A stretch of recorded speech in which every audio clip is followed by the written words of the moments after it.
Vamos conhecer agora a parte última da nossa palestra, que é, enfim, como fazer uma oferta inovadora. Como usar os conhecimentos, esses 10 tipos, junto com outros processos, para que realmente você consiga fazer uma oferta inovadora no mercado e seja bem sucedido. Então, primeiro é importante entender o funil da inovação. Como é que você deve proceder para gerar uma solução que eventualmente seja inovadora para o seu mercado. Começa pela constatação do problema. É muito importante você entender qual é o problema efetivo do seu consumidor, do seu cliente, para só a partir daí tentar resolver uma solução. Você não pode começar com uma solução sem ter identificado qual é o problema que efetivamente vai ser resolvido. Então, por exemplo, as pessoas não saem na rua querendo comprar uma furadeira. Na verdade, o que elas querem é um furo na parede. Então, muitas vezes não é interessante criar um equipamento chamado furadeira e vender. Muitas vezes eu posso simplesmente alugar a furadeira, ou alugar o serviço, ou criar isso. Então, é muito importante você entender o que realmente seu cliente quer ou precisa, para a partir daí, então, desenvolver. E tem que ver, para a empresa, do lado empresarial, é muito importante que seja um problema que o cliente esteja disposto a pagar. Problemas existem diversos. Agora, qual que ele realmente colocaria a mão no bolso para ter resolvido? Isso é outra coisa muito importante na hora de identificar qual é esse problema que a empresa vai, então, se dedicar a resolver e conquistar clientes com ela. Identificado isso, então passa-se para a fase de ideação, que é um problema pode ser resolvido de diversas maneiras.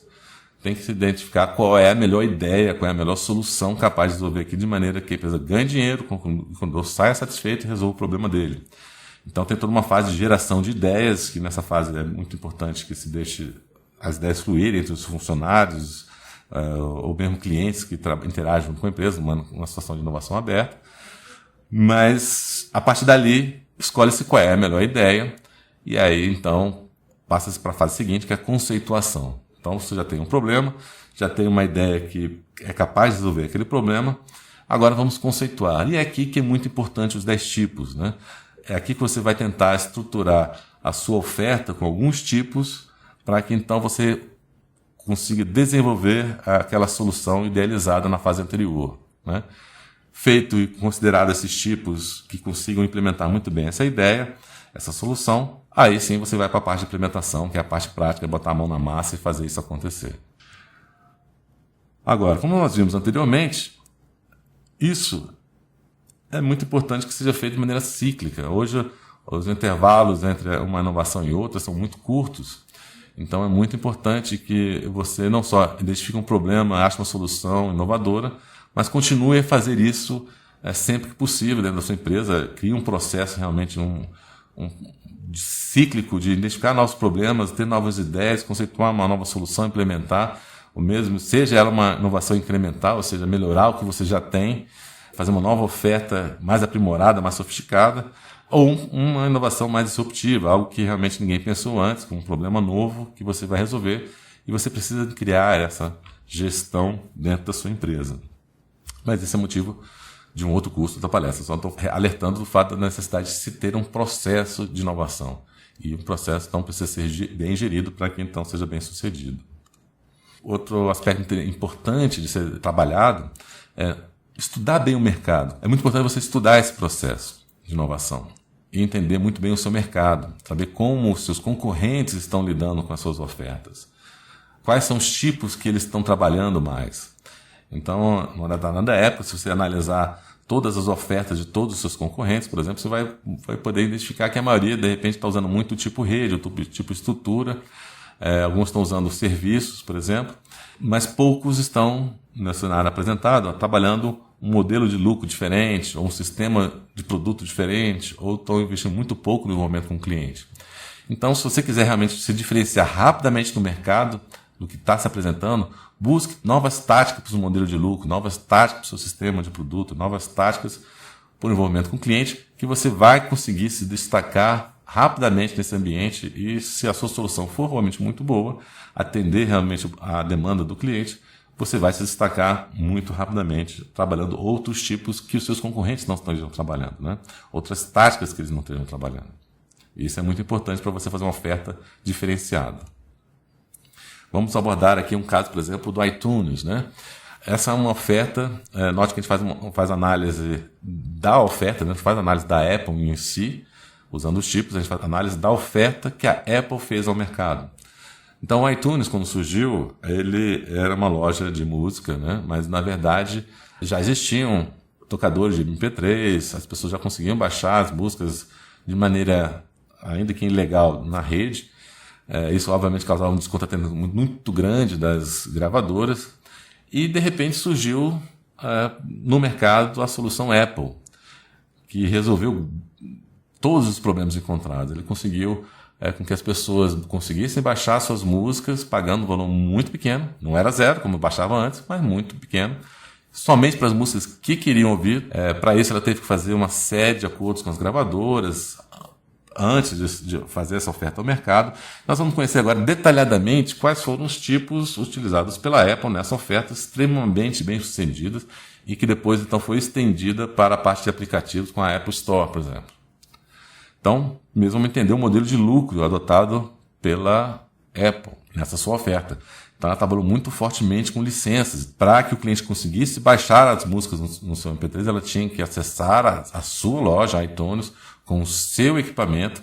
E com isso ela tinha um controle muito claro de quem estava acessando a sua plataforma, que música queria. E a pessoa só pagava especificamente por aquela música, daquela gravadora. E com isso ele conseguia controlar quanto de royalties ou quanto de pagamento ia ser feito para a gravadora e quanto ela iria reter. Então, foi um modelo de licenças, então isso foi muito importante para o sucesso da plataforma. A gravadora conseguia receber todos os direitos devidos àquela música e a Apple conseguia reter seu percentual de participação nisso. Então, envolvia isso, obviamente, um outro tipo, que é o tipo de rede, que são as alianças. Então, as gravadoras compartilharam riscos e receitas nessa plataforma ao ser ofertado ao mercado.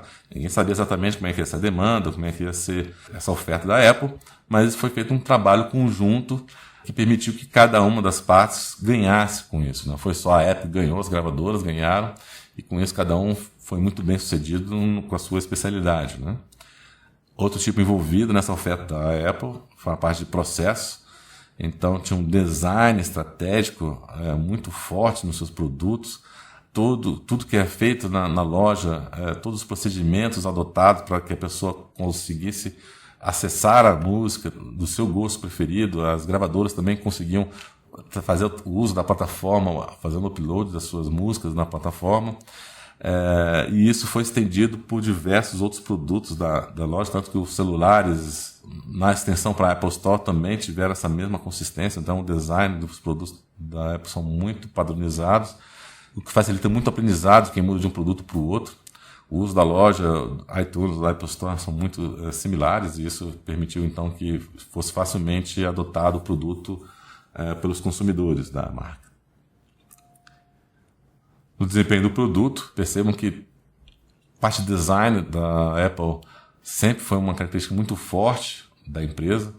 Então, todos os produtos são facílimos de serem usados, não tem complexidade nenhuma, toda a complexidade foi absorvida pela parte tecnológica. Então, os engenheiros se dedicaram muito fortemente a transformar algo que seria complexo em algo muito simples. Então, os celulares hoje, aqueles ícones são muito simples, você clica, ele já funciona, ele está acessando a internet para o usuário, nem está percebendo o que está sendo feito. E isso tornou uma atratividade muito grande para essa oferta deles, né? Então, o desempenho simplificado foi a tática utilizada nessa parte de desempenho do produto.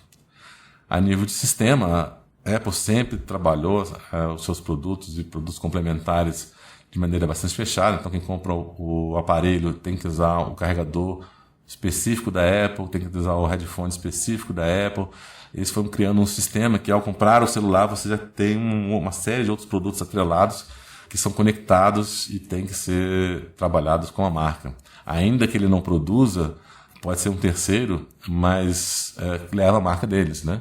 Então, isso que é muito interessante na Apple, e ela teve sempre a estratégia, sempre, na época dos seus computadores já era assim. Então, as plataformas de produtos e serviços estão muito ligadas ao produto, o que reforça a receita da empresa nesse aspecto, né? Outro tipo importante na oferta da Apple, canal. Então, obviamente, para você adquirir, por exemplo, as músicas ou aplicativos, você vai direto na loja, você não tem intermediário, você não tem que ir em lugar nenhum, você simplesmente acessa, conecta, paga e recebe o produto no seu aparelho. Você se registra na loja, então ele sabe muito bem quem está comprando, de onde que é, que país que é, quem é você, consegue fazer, então, inclusive, ofertas muito direcionadas conforme o seu perfil de uso da plataforma. Realmente é um conjunto muito completo. Percebam ali em cima que ela se utiliza de 6 tipos de inovação, e assim como a Microsoft e Google tal, que utilizam muitos outros tipos, conseguiu ser bem sucedido ao longo do tempo no mercado. Então, de maneira sintética, vamos resumir agora toda essa palestra, como fazer uma oferta inovadora. Então, primeiro, é identificar um problema que realmente vale a pena ser resolvido, né? Algo que você vai ganhar dinheiro com isso. E para isso é muito importante descobrir qual é o verdadeiro trabalho a ser feito, né? Em inglês é muito conhecido isso como job to be done, né? Então é aquela questão do furo da furadeira, o que realmente o cliente precisa. E a partir daí desenvolver uma solução bem aderente a esse problema. E essa solução não deve ser apenas um produto, como nós vimos, né? Deve-se buscar uma oferta viável, deve-se tentar agregar o maior número de tipos de inovações possível na sua oferta. E com isso, realmente, você vai conseguir ser bem sucedido ao longo do tempo. Então, essa é a forma que você deve fazer para ter uma oferta inovadora. E lembrando que, dados ciclos de inovação cada vez mais curtos, né, as coisas estão sempre mudando, como o celular hoje, amanhã já está defasado, você precisa aprender na sua empresa a fazer a gestão da inovação, fazer com que esse processo de inovação seja um processo contínuo, né? Identificar problemas, demandas, dificuldades que têm que ser resolvidas continuamente para ir bem no mercado. Você percebe que a Microsoft está na versão, nem sei que número mais, do Microsoft Office, porque ele tem uma solução, melhora a cada dia, outras tecnologias vão surgindo, hoje ele já está sendo oferecido online, então isso faz parte desse processo de gestão que deve ser feito na empresa. E lembrar, né, que o inovador ele testa a oferta inovadora, mas quem valida efetivamente uma inovação é o mercado. É ele que vai dizer que você criou realmente é bom ou não, e a partir daí vai comprar ou não o seu serviço.